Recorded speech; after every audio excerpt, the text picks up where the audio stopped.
দুপুরের নিস্তব্ধতা ভেঙে হঠাৎই একটা ছোট্ট বিমান প্রচণ্ড গতিতে ছুটে গেল আকাশের বুক চিরে। লেবাননের একটা প্রত্যন্ত এয়ারবেস থেকে উড়াল দিয়েছিল সেই বিমান। পাইলটের হাতে সময় ছিল না এক সেকেন্ডও নষ্ট করার মতো, কেননা প্রতিটি মুহূর্ত সেখানে জীবন মরণের খেলা। বিমানের গর্ভে বসেছিল লেবাননের অভিজাত স্পেশাল কমান্ডো ফোর্সের একটি ইউনিট। দেশের দক্ষিণ প্রান্তের একটি সামরিক ঘাঁটি থেকে জরুরি কল এসেছিল মাত্র কিছুক্ষণ আগে। বার্তা ছিল একদম পরিষ্কার, এখনই কমান্ডো দরকার, দেরি হলেই বিপদ। এখানে একটা কথা বলা দরকার, যে এলাকার কথা বলছি সেটা শুধুমাত্র একটি সাধারণ সীমান্ত নয়। এই অঞ্চলেই রয়েছে ইসরায়েল আর লেবাননের মুখোমুখি সীমানা, আর সেই দিকেই ছুটে যাচ্ছিল বিমানটি। কেন এত তাড়াহুড়ো? কি এমন ঘটেছিল সেখানে? এই প্রশ্নগুলোর উত্তর লুকিয়ে আছে 2 ঘন্টার আগের একটি ঘটনার মধ্যে। সবকিছু শুরু হয়েছিল একদম স্বাভাবিকভাবে, প্রতিদিনের মতোই চলছিল কার্যক্রম। যেহেতু এই জায়গাটা দুই দেশের সীমানায় অবস্থিত, তাই এখানে নিরাপত্তার বিষয়টা সবসময় অত্যন্ত করা থাকে। একটা পাখিও যদি উড়ে যায় সেটাও চোখ এড়ায় না। লেবাননের রাডার কন্ট্রোল রুমে সেদিনও সব ঠিকঠাক চলছিল। ক্যাপ্টেন কাশেম ফরহাদি নামে এক অফিসার তার ডিউটি শেষ করে বাইরে বের হচ্ছিলেন। হঠাৎ করে তার চোখ আটকে গেল দূরের আকাশে। একটা বিমান অসম্ভব দ্রুত গতিতে উড়ে যাচ্ছিল, কিন্তু অবাক ব্যাপার হলো কোনো শব্দ নেই, একদম নীরবে চলে যাচ্ছে আকাশের উপর দিয়ে। এত দ্রুত গতির একটি বিমান কিভাবে এতটা নিঃশব্দে চলতে পারে? এই প্রশ্নটা তার মাথায় ঘুরপাক খেতে লাগলো। কাশেম ফরহাদি অভিজ্ঞ মানুষ, সহজে ঘাবড়ে যান না। তিনি দ্রুত পায়ে ফিরে গেলেন রাডার কন্ট্রোল রুমে। রাডার সিস্টেম চালু করা হলো, কিন্তু স্ক্রিনে কিছুই ধরা পড়ল না। যেন আকাশে কিছুই নেই, যেন সবকিছু কল্পনা মাত্র। কিন্তু ক্যাপ্টেন ফরহাদি নিজের চোখকে বিশ্বাস করেন। তিনি জানেন তিনি কি দেখেছেন। আসলে এই ধরনের ঘটনা তাদের জন্য নতুন কিছু নয়। তাদের কাছে যদিও রাশিয়া থেকে আনা উন্নত রাডার সিস্টেম আছে, তবু আধুনিক 5ম প্রজন্মের স্টেলথ যুদ্ধ বিমানকে নিখুঁতভাবে শনাক্ত করা সম্ভব হয় না সবসময়। এসব বিমান এমনভাবে ডিজাইন করা যে রাডার তরঙ্গ এগুলো থেকে প্রতিফলিত হয় না, ফলে রাডার স্ক্রিনে এগুলো অদৃশ্য থাকে। ক্যাপ্টেন বুঝে গেলেন এটা নিশ্চিতভাবেই একটা 5th জেনারেশন ফাইটার জেট। আর এই ধরনের অত্যাধুনিক যুদ্ধ বিমান মধ্যপ্রাচ্যে শুধুমাত্র 2টো দেশের কাছেই আছে, আমেরিকা আর ইসরায়েল। তিনি মাথা খাটিয়ে বুঝলেন, এই বিমান যখন তাদের আকাশসীমার এত কাছাকাছি এসেছে তখন নিশ্চয়ই কোনো বড় কারণ আছে পেছনে। অভিজ্ঞতা বলছিল বিমানটি আবার ফিরে আসতে পারে। তাই রাডার কন্ট্রোল রুমে বসে থাকা সবাই সতর্ক হয়ে গেল। সবার চোখ স্ক্রিনের দিকে। অপেক্ষা শুরু হলো।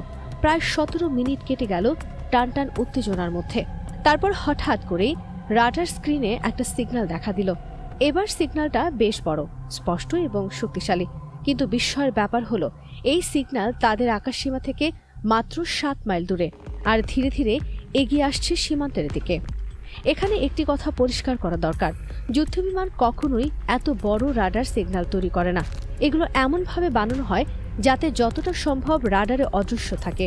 কিন্তু এখানে ঘটনা সম্পূর্ণ উল্টো, যেন কেউ ইচ্ছা করেই নিজেকে প্রকাশ করছে রাডারে। এটা কি কোনো ফাঁদ নাকি অন্য কিছু? ক্যাপ্টেন কাশেম ফরহাদি কোনো রকম ঝুঁকি নিতে চাইলেন না। তিনি তৎক্ষণাৎ নির্দেশ দিলেন এয়ার ডিফেন্স সিস্টেম সক্রিয় করার, যদিও তিনি ভালোভাবেই জানতেন তাদের ডিফেন্স সিস্টেম খুব বেশি উন্নত নয়। লেবানন সাধারণত S-25 নেভা সিরিজের এয়ার ডিফেন্স সিস্টেম ব্যবহার করে। এতে থাকা মিসাইলগুলো ঘন্টায় প্রায় 3500 কিলোমিটার গতিতে চলতে পারে। কিন্তু সমস্যা হলো এগুলো সর্বোচ্চ 35 কিলোমিটার দূরত্বের লক্ষ্যবস্তুতে আঘাত করতে পারে। ফলে অত্যাধুনিক স্টেলথ যুদ্ধবিমানের বিরুদ্ধে এই সিস্টেম খুব একটা কাজের নয়। কিন্তু তবুও প্রস্তুত থাকা ছাড়া উপায় কি? কয়েক মিনিট পর রাডার কন্ট্রোল রুমে বসে থাকা অফিসাররা আরেকটা অদ্ভুত ব্যাপার লক্ষ্য করলেন। বিমানটা সীমান্তের একদম কাছে এসে কিছুক্ষণ যেন ভেসে রইল এক জায়গায়, তারপর আবার ঘুরে ফিরে গেল যেদিক থেকে এসেছিল। এই আচরণটা মোটেও স্বাভাবিক নয়। একটা যুদ্ধবিমান কেন এভাবে আচরণ করবে? তখনই অফিসারদের মাথায় এলো এটা হয়তো কোনো ফাইটার জেট নয়, সম্ভবত এটা একটা military transport aircraft. Radar operator প্রথমে ভাবলেন এটা হয়তো কোনো সাধারণ টহল বিমান, নিয়মিত টহলদারি। কিন্তু হঠাৎ মনে পড়ে গেল একটা গুরুত্বপূর্ণ কথা। এই ধরনের ট্রান্সপোর্ট দিয়ে বিমান থেকে সৈন্য নামানো হয় প্যারাসুট দিয়ে। হার্টবিট বেড়ে গেল সবার। পুরো বিষয়টা নিশ্চিত হতে হবে, তাই দেরি না করে তারা নিজেদের তৈরি মোজাহির সিরিজের একটি ড্রোন পাঠিয়ে দিলেন আকাশে। মাত্র কয়েক মিনিটের মধ্যেই ড্রোনের ক্যামেরায় পরিষ্কার দেখা গেল আসল চিত্র। ওই ট্রান্সপোর্ট বিমান থেকে সৈন্যরা প্যারাসুট খুলে নিচে নেমে পড়েছে। প্যারাগ্লাইডিং করে তারা ঠিক সীমান্ত এলাকায় অবতরণ করেছে। আর এই পুরো ঘটনাটাই ঘটেছে তাদের চোখের সামনে, অথচ তারা বুঝতেই পারেননি।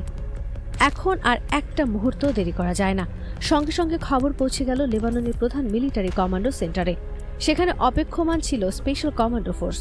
শুনলে অবাক হবেন, লেবাননের এই কমান্ডো ইউনিট পুরো মধ্যপ্রাচ্যে তাদের দক্ষতা আর সাহসিকতার জন্য বিখ্যাত। নির্দেশ পাওয়ার সাথে সাথে তারা ছুটে গেল বিমানে। যদিও তাদের কাছে আধুনিক সামরিক বিমান রয়েছে, কিন্তু দ্রুত যাতায়াতের জন্য তারা ছোট আকারের বিমান ব্যবহার করে থাকে, কারণ এগুলো দ্রুত এবং চটপটে। বিমান উড়াল দিল। মাত্র 16 মিনিটের মধ্যেই তারা পৌঁছে গেল দক্ষিণ সীমান্তের মিলিটারি বেইজে। কিন্তু একটা সমস্যা ছিল, এই ছোট বিমানে একবারে মাত্র 16 জন কমান্ডো নিয়ে যাওয়া সম্ভব। তাই বিমানটিকে আবার ফিরে গিয়ে নতুন করে শূন্য আনতে হবে, সময় বাঁচাতে হবে। প্রতিটি সেকেন্ড এখন মূল্যবান। তাই কমান্ডোদের নামার একমাত্র উপায় ছিল প্যারাসুট নিয়ে সরাসরি নিচে লাফিয়ে পড়া। ভাগ্যিস এই কাজে তারা অত্যন্ত দক্ষ এবং প্রশিক্ষিত। মাত্র 1 মিনিটের মধ্যেই পুরো দলটাকে নামিয়ে দিয়ে বিমানটা আবার ঘুরে গেল নতুন ব্যাচ সৈন্য আনতে। লেবানন তাদের দক্ষিণ সীমান্তে সবসময় অত্যন্ত কড়া নজরদারি রাখে। এটা তাদের বেঁচে থাকার প্রশ্ন। সামান্যতম দুর্বলতা দেখা দিলেই তারা সঙ্গে সঙ্গে সেই অংশকে শক্তিশালী করে তোলে। প্রতিটি মুহূর্তের তারা সচেতন এবং সতর্ক। হ্যাঁ, তাদের কাছে অত্যাধুনিক ফাইটার জেট নেই, কিন্তু তাদের রয়েছে শক্তিশালী ড্রোন প্রযুক্তি। আর এই কারণে সীমান্তে বড় ধরনের কোনো উত্তেজনা সৃষ্টি হওয়ার আগেই তা নিয়ন্ত্রণে নিয়ে আসা সম্ভব হয়। এখন প্রশ্ন হলো, এই ট্রান্সপোর্ট বিমান থেকে যারা নেমেছিল তারা কারা ছিল? তাদের উদ্দেশ্য কি ছিল? কেন তারা এত গোপনে অনুপ্রবেশের চেষ্টা করেছিল? কমান্ডো ফোর্স পৌঁছানোর পর কি ঘটেছিল? এসব প্রশ্নের উত্তর এখনো রহস্যাবৃত। কারণ প্রতিপক্ষ ভালো করেই জানে লেবানন তাদের সার্বভৌমত্বের প্রশ্নে এক চুলও ছাড় দেয় না। তারা জানে লেবানন তাদের মাটিতে অবৈধ অনুপ্রবেশ মোটেও বরদাস্ত করবে না। এই পুরো ঘটনা থেকে একটা বিষয় পরিষ্কার হয়ে যায়, আধুনিক যুদ্ধ এখন শুধু অস্ত্রের খেলা নয়, এটা প্রযুক্তির লড়াই, বুদ্ধিমত্তার প্রতিযোগিতা আর সতর্কতার পরীক্ষা। যে দেশ তার আকাশসীমা নিয়ন্ত্রণে রাখতে পারে সে দেশই টিকে থাকার লড়াইয়ে এগিয়ে থাকে। লেবানন তাদের সীমিত সামরিক সক্ষমতা নিয়েও যে সতর্কতা এবং দ্রুততা দেখিয়েছে তা সত্যি প্রশংসনীয়। তাদের রাডার অপারেটররা যে সময় মতো সিদ্ধান্ত নিয়েছিলেন তা হয়তো একটি বড় বিপদ থেকে দেশকে রক্ষা করেছে। সীমান্ত অঞ্চলে এখনও টানটান উত্তেজনা বিরাজ করছে। কমান্ডো ফোর্সের সৈন্যরা সজাগ অবস্থায় আছেন, রাডার স্ক্রিনে চোখ রেখেছেন অপারেটররা, কারণ তারা জানেন এই শান্ত আকাশের নিচে যে কোনো মুহূর্তে ঝড় উঠতে পারে এবং সেই ঝড়ের মোকাবেলায় তাদের প্রস্তুত থাকতে হবে সবসময়।